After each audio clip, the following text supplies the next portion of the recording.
മാഷേ, ഇന്ന് രാവിലെ കണ്ട ഒരു വലിയ കാഴ്ച എന്ന് പറയുന്നത് ചാനലുകളിൽ രാഹുൽ മാങ്കൂട്ടത്തിൻ്റെ ഒരു റീ എൻട്രിയാണ്. മാധ്യമങ്ങളുടെ മുന്നിൽ നിന്ന് മാധ്യമങ്ങൾ തന്നെ വീടിനകത്ത് പൂട്ടിയിട്ട രാഹുൽ മാങ്കൂട്ടം മാധ്യമങ്ങളുടെ മുന്നിൽ വന്നത് ആരടാ ഷാഫിയെ തൊടുന്നത്, വിജയനാണോടാ ഷാഫിയെ തൊടുന്നത്, അങ്ങനെ വിജയൻ ഷാഫിയെ തൊട്ടാൽ വിജയന്റെ കാര്യത്തിൽ ഞാനൊരു തീരുമാനം ഉണ്ടാക്കുമടാ, ചോര പൊലിച്ചെങ്കിൽ ആ ചോരയ്ക്ക് ഞാൻ മറുപടി പറയും എന്നൊക്കെ പറയുന്ന ഒരു വീരനായ ഒരു എന്താ പറയുക, ഒരു വീര്യത്തിൻ്റെ അങ്ങ് മുകളിൽ നിൽക്കുന്ന ഒരു രാഹുൽ മാങ്കൂട്ടത്തിനെയാണ് നമുക്ക് രാവിലെ കാണാൻ സാധിച്ചത്.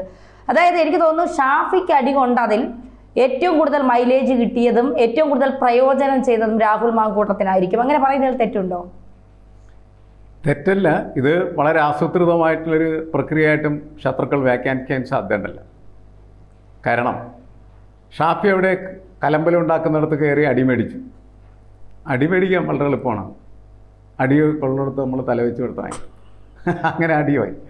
ആ അടി വാങ്ങിച്ചതിന് രാഷ്ട്രീയമായിട്ടുള്ള വലിയ ഒരു ലക്ഷ്യമുണ്ടായിരുന്നു. ആ ലക്ഷ്യം എന്ന് പറയുന്നത് ഷാഫിയുടെ കാര്യത്തിൽ ഇടപെടാനായിട്ട് ഷാഫി അല്ലാതെ മറ്റൊരാൾക്ക് അവസരം സൃഷ്ടിക്കുക എന്നുള്ളതാണ്. ഏത് കോൺഗ്രസ്സുകാരനും എന്ത് ചെയ്യാം, ആരടാ ഷാഫിയെ തല്ലിയത് എന്ന് ചോദിക്കാം. അങ്ങനെ ചോദിക്കാനായിട്ട് ഏറ്റവും അടുത്ത ആളാരായിരിക്കും? ഷാഫിക്കുള്ള രാഹുൽ മാങ്കൂട്ടം. അപ്പോൾ മാങ്കൂട്ടം എന്ത് ചെയ്യുന്നത് വെച്ചാൽ ചാടി വീണു, അലറി, ശരിപ്പെടുത്തും ഞാൻ, ചോരക്ക് ചോര എന്ന് പറഞ്ഞ് അലറി വിളിച്ച് വീണ്ടും മാധ്യമങ്ങളുടെ മുമ്പിൽ വലിയ ഒരു രൂപമായി അദ്ദേഹം ഷാഫിയുടെ ഒരു രക്ഷകനായി അങ്ങ് മാറി. അതെ, ഷാഫി രക്ഷകനാവുകയാണ്. കാരണം ഇത് വളരെ ആസൂത്രിതമായിട്ടുള്ളൊരു പ്ലാനിങ് ആണെങ്കിൽ അത് പൊളിറ്റിക്കലായിട്ട് അവരുടെ വിജയം തന്നെയാണ്. കാരണം വെച്ചാൽ മറ്റൊരു മാർഗമില്ല മാങ്കൂട്ടത്തിന് തിരിച്ചുകൊണ്ടുവരാനായിട്ട്. ഇങ്ങനെയുള്ള അത്യാഹിതങ്ങൾ, സംഘർഷങ്ങൾ അതൊക്കെ വരുന്ന സമയത്ത് ആർക്കും രക്ഷകരായിട്ട് പ്രത്യക്ഷപ്പെടാം. അവരുടെ അതുവരെയുള്ള ആ പശ്ചാത്തലം അവിടെ അപ്രസക്തമാണ്. അതുകൊണ്ട് അവിടെ ചാടി വീണു വാർത്തയായി. കുറെ കാലം ഇദ്ദേഹം ഈ മാധ്യമങ്ങളുടെ മുമ്പിൽ ഒന്നിങ്ങനെ അലറിയിട്ട് ഇപ്പം വീണ്ടും അലറാൻ അവസരമായി. അങ്ങനെ അലറാൻ തുടങ്ങിയിരിക്കുന്നു എന്നാണ് നമ്മൾ മനസ്സിലാക്കേണ്ടത്. പക്ഷേ ശബരിമല വിഷയത്തിൽ എന്താണ് കോൺഗ്രസ്സിന് സംഭവിക്കാൻ പോകുന്നത്? കോൺഗ്രസ് ഇതിനകത്ത് പെട്ടുപോലെ ഒരവസ്ഥയായിട്ടാണ് ഞാനിതിനെ കണക്കാക്കുന്നത്. കാരണം ശബരിമലയിൽ സ്വർണം മോഷ്ടിച്ചതിനെ സംബന്ധിച്ചിടത്തോളം എല്ലാവർക്കും വളരെ കൃത്യമായിട്ടുള്ളൊരു ധാരണയായി കഴിഞ്ഞു. കളവ് നടന്നു. ആര് നടത്തി? അതിൽ പ്രധാനപ്പെട്ട അവതാരകൻ ആരാണ്? അത് ഉണ്ണികൃഷ്ണൻ പോറ്റിയാണ്. ഉണ്ണികൃഷ്ണൻ പോറ്റിയും മുരാരി ബാബുവൊക്കെയാണ് അതിൻ്റെ മുന്നിൽ നിന്ന് കാര്യങ്ങൾ ചെയ്തതെന്ന് വ്യക്തമാക്കപ്പെടുകയാണ്. അങ്ങനെ വ്യക്തമാക്കപ്പെടുമ്പോൾ ഒരു കാര്യം ഉറപ്പാകുകയാണ് ചെയ്യുന്നത്. ശബരിമലയിൽ കുറേ കാലമായിട്ട് നേരിട്ട് ഹൈക്കോടതി ഇടപെട്ടുകൊണ്ടിരിക്കുകയാണ്. 2021 ഹൈക്കോടതി പറഞ്ഞിട്ടുള്ളൊരു കാര്യമുണ്ട്, ഞങ്ങളറിയാതെ ഒരു സാധനവും ശബരിമലയിൽ നിന്ന് പുറത്തു കൊണ്ടുപോകാൻ പാടില്ല. അതിവിടെ സമ്പൂർണ്ണമായിട്ട് ലംഘിക്കപ്പെട്ടിരിക്കുകയാണ് ചെയ്യുന്നത്. അങ്ങനെയാണ് പാളി വിളിച്ചുകൊണ്ടുപോയത്. അപ്പോൾ കോടതി അറിയാതെ പാളി വിളിച്ചുകൊണ്ട് പോവുക. കോടതിയാണ് പറഞ്ഞപ്പോൾ കൊണ്ടുവരുന്നത്. കോടതിയുടെ വാക്കിന് വിലയില്ല. കോടതി സമ്മതിക്കില്ല. ഒരു സാധനം കോടതിയുടെ അനുവാദത്തിലോ കൊണ്ടുപോകാൻ പാടില്ല. അല്ല, പറഞ്ഞിട്ട് കോടതി പറഞ്ഞിട്ട് ഇവർ കൊണ്ടുപോയത്. അപ്പോൾ കോടതിയുടെ വാക്കിന് വിലയില്ല എന്നുള്ളതല്ലേ? അതാണല്ലോ കോടതി അന്വേഷിക്കാൻ പോണത്. കോടതി ചോദിക്കാൻ പോയതിന് കോടതിയുടെ വാക്കിന് വിലയുടെ. അപ്പോൾ അതുകൊണ്ട് തന്നെ കോടതി വളരെ കർശനമായിട്ട് അതിൻ്റെ അകത്തേക്ക് മുന്നോട്ട് നീങ്ങുമ്പോൾ കോടതി സർക്കാരിനോട് ചോദിച്ചു, എന്താ നിങ്ങളുടെ പരിപാടി?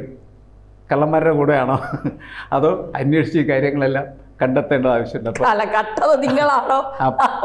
അപ്പോൾ ഉടനെ തന്നെ സർക്കാർ പറഞ്ഞു, ഞങ്ങൾ കോടതിയുടെ കൂടെ.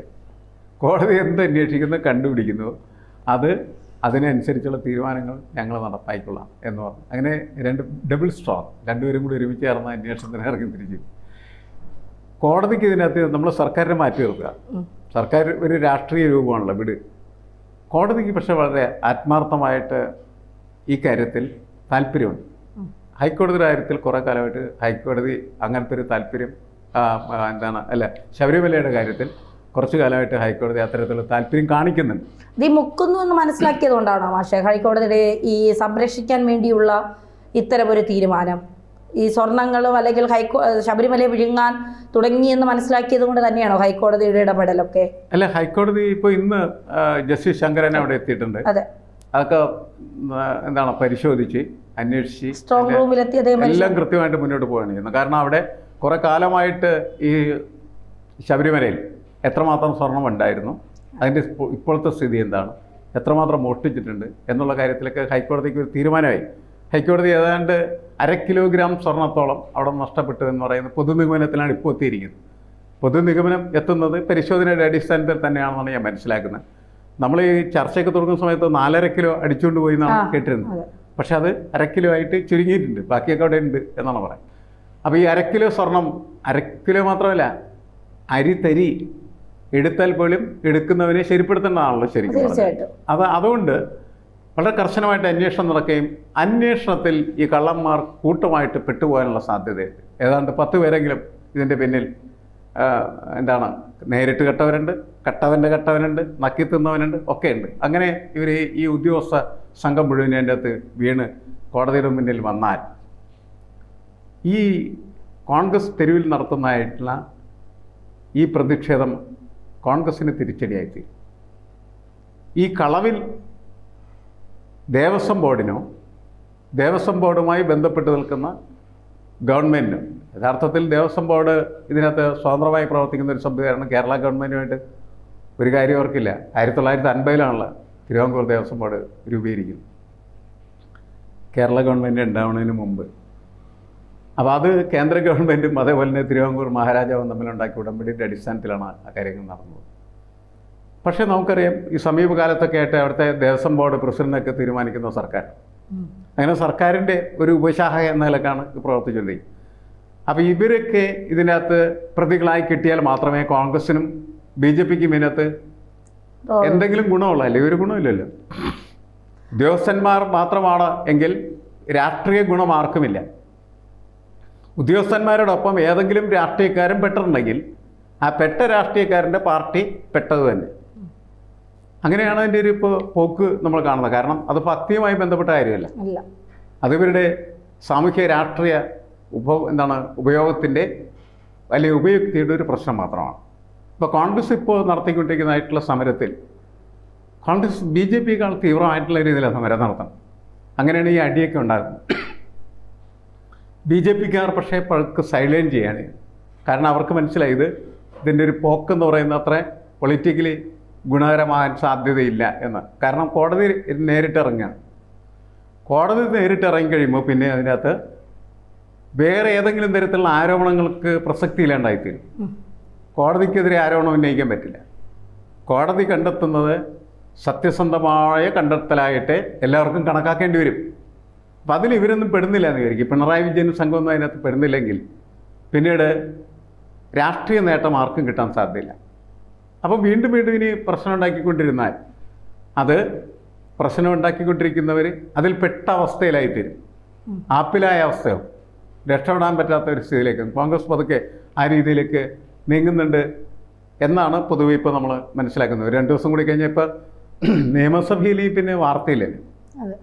ഇന്ന് ശനിയാഴ്ച ഒന്നും ചെയ്യാൻ പറ്റില്ല, നാളെ ഞായറാഴ്ച ഒന്നുമില്ല, പിന്നെ തിങ്കളാഴ്ച നിയമസഭ ഉണ്ടെങ്കിൽ മാത്രമാണ് നടുത്തളത്തിലിറങ്ങാനും എന്തെങ്കിലും ചെയ്യാൻ ഇവർക്ക് പറ്റും. നിയമസഭ ഉണ്ടെങ്കിൽ മാത്രമേ കോൺഗ്രസിന് ശബ്ദിക്കാൻ പറ്റുള്ളൂ. അതാണ് പ്രശ്നം. അല്ലാതെ കേരളത്തിൽ ഒരിടത്തും ശക്തമായിട്ടുള്ള പ്രക്ഷോഭം നടത്തി മുന്നോട്ട് പോകാനായിട്ടുള്ള ഒരു സംഘടനാ സംവിധാനം അതിനില്ല എന്നുള്ളതാണ്. ഷാഫി എന്ന് പറഞ്ഞാൽ അവരുടെ ഒരു MP ആണ്. ആ MP-യുടെ തലയൊക്കെ തല്ലിപ്പൊളിച്ചു അല്ലേ, ചോര മൂക്കിൻ്റെ പാലൊക്കെ അടിച്ചു ചേർത്ത് കൊല്ലാൻ ശ്രമിച്ചു എന്നാണ് പൊതുവെ ആരോപണം. അവരുടെ ഒരു MP-യെ കൊല്ലാൻ ശ്രമിച്ചിട്ട് കേരളത്തിൽ അവരെന്ത് ചെയ്തു? എന്ത് പ്രതീക്ഷയാണ് അവർക്ക് ഉയർത്താൻ കഴിഞ്ഞത്? ഒന്നും ചെയ്യാൻ കഴിഞ്ഞിട്ടില്ല. ഒന്നും ചെയ്യാൻ കഴിയാത്തതിൻ്റെ കാരണം എന്ന് പറയുന്നത് അവർക്ക് സംഘടനാശേഷി എന്ന് പറയുന്നത് അത്രമാത്രം ദുർബലമാണ് എന്നതാണ്. അവരുടെ ശക്തി പ്രകടനം നടക്കുന്നത് നിയമസഭയിൽ മാത്രമാണ്. നിയമസഭയുണ്ടെങ്കിൽ ഭയങ്കര ബഹളം, ഒച്ചപ്പാട്, അട്ടഹാസങ്ങൾ, പ്രതിഷേധങ്ങൾ, അതിനൊക്കെയുള്ള സാധ്യത അവിടെ മാത്രമാണ്.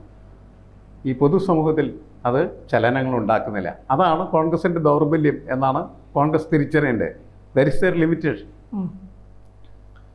അപ്പം ഇങ്ങനെ ഒരു ലിമിറ്റേഷൻ അവർക്കുണ്ടാവുകയും അവർ ചെന്ന് പെട്ടിരിക്കുന്നത് അല്ലേ, എനിക്ക് തോന്നുന്നു മാങ്കൂട്ടത്തിലൊക്കെ പറഞ്ഞതെന്ന് വെച്ചാൽ ആരുടെ ചോര ഒഴിയാലും അയ്യപ്പൻ്റെ സ്വർണം കെട്ടവനെ ഞങ്ങൾ പുറത്തു കൊണ്ടുവരും എന്നാണ്.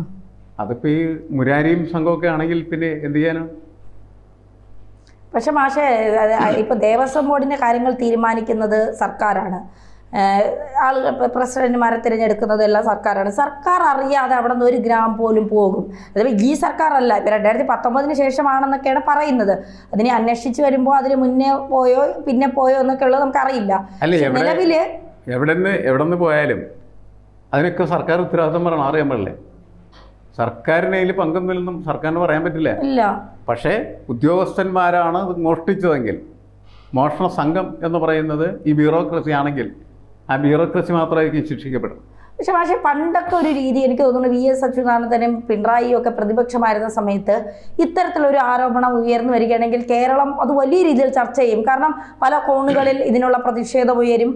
പിന്നെ പാർട്ടി അണികൾ ഒരു ഭാഗത്ത്, അങ്ങനെയൊക്കെ വലിയ രീതിയിലുള്ള പ്രസംഗങ്ങൾ പക്ഷേ ഇവിടെ എല്ലാം ശാന്തമാണ്. അണിയൊക്കെ കട്ടായ കുഴപ്പമില്ല, അടുത്തവർ ഞങ്ങൾ വരുമ്പോൾ ഞങ്ങൾ കുറച്ചെടുത്തോളാം എന്നുള്ളൊരു സമീപനമാണ് BJP ആയാലും കോൺഗ്രസ് ആയാലും കാണിക്കുന്നത്. ഇതിൻ്റെ അർത്ഥം എന്താണ്? കേരളത്തിൽ CPM വന്നാലും ചോദിക്കാനും പറയാനും ആരുമില്ല, കോൺഗ്രസ് കട്ടാലും ചോദിക്കാനും പറയാനും ആരുമില്ല. ഈവൻ നാളെ BJP വരികയാണെങ്കിൽ BJP കട്ടാലും ഞങ്ങൾ ചോദിക്കില്ല എന്നൊരു പരസ്പര ധാരണയുടെ പുറത്താണോ ഇത് പോകുന്നത്? അല്ല, CPM എല്ലാവരും ചോദിക്കുന്ന ഒരു ചോദ്യമാണ്. ഇത്തരം സംഭവങ്ങൾ ഉണ്ടായ CPM ആയിരുന്നെങ്കിൽ കേരളം അവർ കത്തിക്കൂല എന്നൊക്കെ ചോദിക്കാറ്. അതവരുടെ സംഘടനാ ശേഷിയുടെ പ്രത്യേകതയായിട്ട് നമ്മൾ കണക്കാക്കേണ്ട ആവശ്യമുള്ളൂ. കോൺഗ്രസിന് അതില്ലാത്തതിൻ്റെ പേരിൽ അവർക്കൊന്നും ചെയ്യാൻ പറ്റുന്നില്ല. ഇങ്ങനെ ഷാഫിയുടെ ചോരയൊക്കെ വീഴ്ത്തി അവർ അഡ്ജസ്റ്റ് ചെയ്ത് പോകുന്നു. അത്രയാണ് നമുക്കിതിനകത്ത് മനസ്സിലാക്കാൻ പറ്റുന്നൊരു കാര്യം. ഇങ്ങനെയല്ല ഈ കാര്യങ്ങൾ സമീപിക്കേണ്ടത്. കാരണം എന്ന് വെച്ചാൽ ശബരിമലയിൽ നിന്ന് ചെറിയ മോഷണം നടത്തിയാൽ, നമ്മളിപ്പോൾ വലിയ മോഷണത്തിൻ്റെ 4.5 കിലോ 5 കിലോ അതിൻ്റെ പ്രശ്നമല്ല, 1/2 കിലോ ആയാലും 10 ഗ്രാം ആയാലും അതാണ് പ്രശ്നം. ഇവന്മാർക്ക് സ്ഥിരം ഈ കാശണ്ണനൊക്കെ പോണ ഈ മുരാരി സംഘമൊക്കെ ഇല്ലേ എല്ലാ അമ്പലങ്ങളിലും, ഇയാൾ നേരത്തെ തന്നെ പ്രതിയാണ്. കാരണം അയാൾ ഏറ്റവും വലിയൊരു അമ്പലവുമായി ബന്ധപ്പെട്ട വിഷയത്തിലൊക്കെ ഇയാൾ പ്രതിയായി. ഇവന്മാരൊക്കെ കട്ട് ശീലിച്ച് കഴിഞ്ഞാൽ പിന്നെ രക്ഷയില്ല. ഭഗവാന്റെ മുതലായാലും അവർ എല്ലാവരും പോയി ഇങ്ങനെ അത് ചെയ്തുകൊണ്ടിരിക്കും. അങ്ങനെ അതൊരു ശീലമായി പോയി. കാരണം അതൊക്കെ മാറ്റണം. അമ്പലം എന്ന് പറയുന്നത് മോഷണം നടത്താനുള്ള സ്ഥലമാണ് എന്ന് ഉള്ള ധാരണ ശരിയല്ല. അമ്പലം മാത്രമല്ല, ഈ പള്ളി എല്ലാ സ്ഥലങ്ങളിലും ഇത് തന്നെയാണ്. ഈ ഭക്തരെന്ന് പറഞ്ഞിട്ട് വരുന്ന ഈ ആളുകളൊക്കെ ഭക്തരല്ലാത്തവരെക്കാളൊക്കെ മോശം കക്ഷികളാണ് ശരി. അതുകൊണ്ടാണ് ഈ കളവുകളൊക്കെ നടക്കുന്നത്. വളരെ ആത്മാർത്ഥത ഇവർക്കുണ്ടായിരുന്നെങ്കിൽ, അമ്പലവാസികൾക്കുണ്ടെങ്കിൽ അമ്പലങ്ങളിങ്ങനെ മോഷ്ടിക്കാൻ പറ്റില്ല ശരി. അപ്പോൾ ഇവരെല്ലാം ഇതൊക്കെ ഒരു താപ്പായിട്ട് എടുത്ത് കിട്ടാവുന്നതൊക്കെ അടിച്ചെടുക്കാനായിട്ട് പരിശ്രമിക്കുന്ന കാഴ്ചയാണ് നമ്മൾ കാണുന്നത്. അതിനാണ് മാറ്റം വരേണ്ടത്.